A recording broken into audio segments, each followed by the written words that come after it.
दोस्तों साथियों अस्सलाम वालेकुम। मां आहियां जुमन चीनी।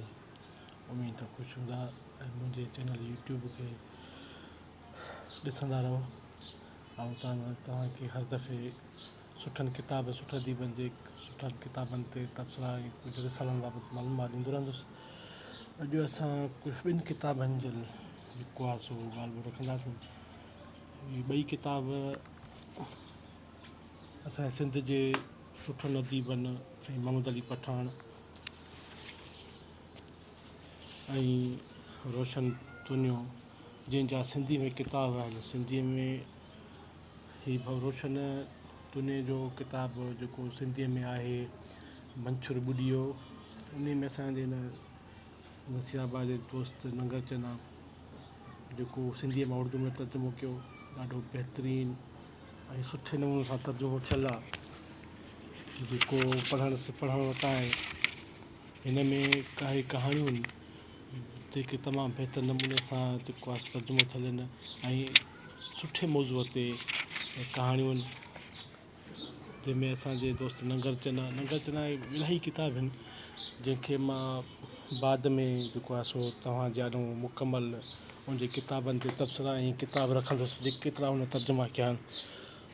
लॻभॻि सिंधीअ मां उर्दूअ मां सिंधीअ में 25-26 किताब हिन जा नंगर साहिब तर्जुमा थी चुका आहिनि। ही ॿ हाली मां इन खे तारीफ़ थो रखी रहियो आहियां। साईं मोहम्मद अली पठान साहिब जी किताब टियों लिबास जेको आहे सो सिंधी में शाया थियो। सिंधी मां उर्दूअ में दोस्त नंगर चंदा ॾाढे बहितरीनु नमूने सां हिनखे तर्जुमो कयो। ही साईं मोहम्मद अली पठान जा 4 खां 5 किताब जेके आहिनि सो सिंधीअ मां उर्दूअ में असांजे दोस्त नंगर चंदा जेके आहिनि सो तर्जुमो कया आहिनि।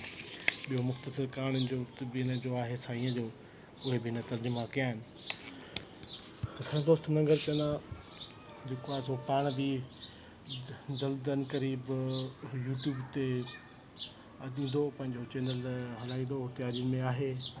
वधीक तव्हां सां गॾु त कंहिं बि तारीफ़ जो मोहताज न आहे। हुनजा 2-3 तारीफ़ आहिनि। सियासी वर्कर रही चुको आहे, बहितरीनु लेक्चर ॾींदो रहियो आहे मुख़्तलिफ़ मौज़ुअनि ते ऐं टीचर रही चुको आहे।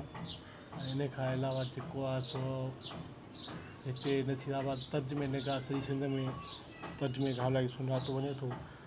साईं जेका सो मुख़्तलिफ़ रिसालनि में कहाणियूं पंजाबी मां सिंधीअ में, पश्तो मां सिंधीअ में, सराइकी मां बलोची मां सिंधीअ में तर्जुमो कंदो रहंदो आहे ऐं छपजो रहे थो।